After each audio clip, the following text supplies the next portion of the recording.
Hello students, welcome to अंग्रेजी की पाठशाला। और आज हम करने जा रहे हैं मॉडल। और ये मॉडल जो हैं ये भी क्या करेंगे, प्रैक्टिस करेंगे हम मैक्सिमम सेंटेंसेस की। टोटल 1000 मॉडल्स हम इसमें कवर करेंगे और हर सेट में हम 10-10 मॉडल्स की एक्सरसाइज करेंगे।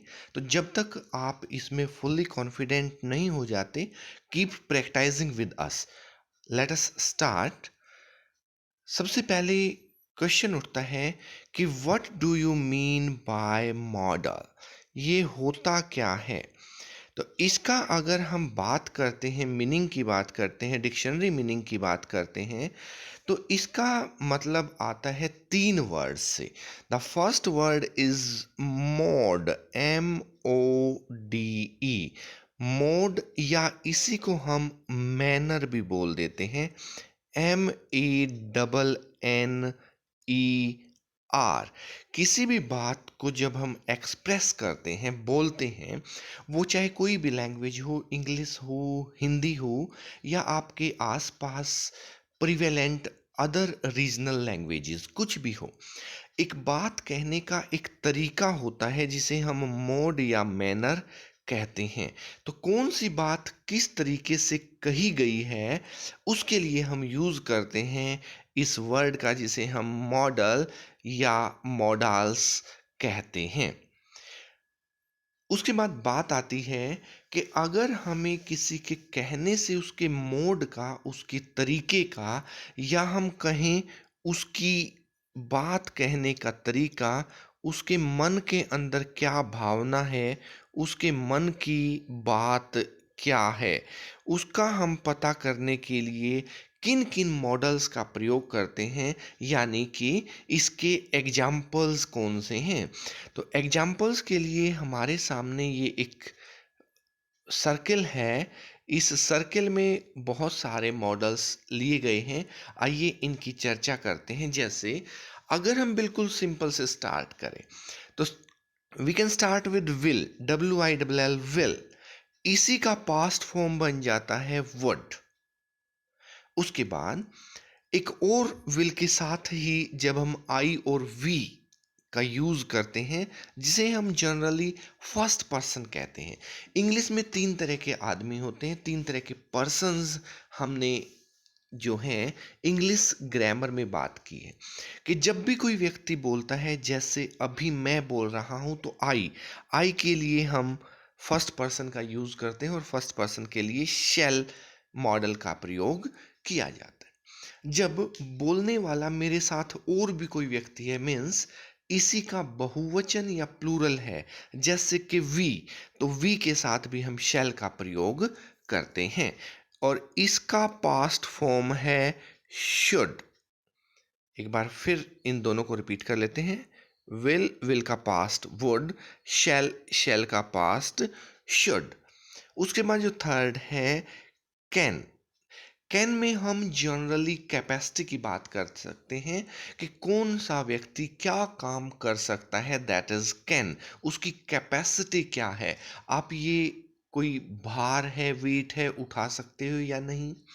अभी प्रेजेंटली अगर हम बात करें, आप इंग्लिश बोल सकते हो या नहीं, तो वो भी आपकी कैपेसिटी है और इसका पास्ट बन जाता है कुड। उसके बाद कोई भी चीज है, उसकी संभावना क्या है, यह काम होगा या नहीं, उसको हम मे से रिप्रेजेंट करते हैं। और मे का पास्ट होता है माइट। पास्ट मीन्स भूतकाल, जब वही चीज पास्ट टेंस में पूछी गई हो। इसके लिए 2 या 3 बहुत प्यारी प्यारी पहचान होती है। जैसे हमने डायरेक्ट, इनडायरेक्ट या नरेशन पार्ट किया है। अगर किसी वाक्य में दैट आ जाता है, तो उसके बाद जो वाक्य आते हैं सेड दैट। सेड पास्ट में होता है, से मीन्स कहना, सेड पास्ट। तो अगर एक वाक्य के पहले हिस्से में पास्ट दे रखा हो, तो उसके बाद दूसरे हिस्से में भी पास्ट जाता है। उसके बाद देखिए, एक चीज आती है मस्ट। 1 2 3 4 हम कर चुके हैं, पांचवा आप ले सकते हैं मस्ट। जब हमें किसी भी काम को कंपल्सरी रूप से करना होता है, तो हम उसे मस्ट कहते हैं। और अगर उसका थोड़ा-सा डिग्री कम हो, कंपल्सरी ना हो लेकिन हमें ऐसा करना चाहिए, तो हम उस केस में शुड का यूज़ कर सकते हैं। तो ये हमारे हो गए 8 बेसिक यूज़। उसके बाद अगर हम बात करें 9वां, तो यूज्ड टू, जो हमने अभी-अभी मस्ट और शुड की बात की, उसी में खालिस्तान के बाद अगर टू दे रखा है, तो हमें वो काम करना चाहिए शुड, या वो काम हमें पक्का करना है मस्ट की जगह हम यूज्ड यूज कर सकते हैं अगर खालिस्तान के फौरन बाद हमें टू दे रखा हो। टोटल हो गए हमारे 9। उसके बाद बचते हैं केवल नीड। अगर हमें ऑट टू हमारा हो गया, अगर हम लगातार वो काम कर रहे हैं, जैसे अभी हमने यूज टू को टिक किया, तो अगर हम वो कार्य लगातार कर रहे हैं, हमारी आदत या हैबिट की बात आ गई, तो हम उसमें यूज टू का प्रयोग करते हैं। तो एक बार थोड़ा सा रिवाइज कर लेते हैं।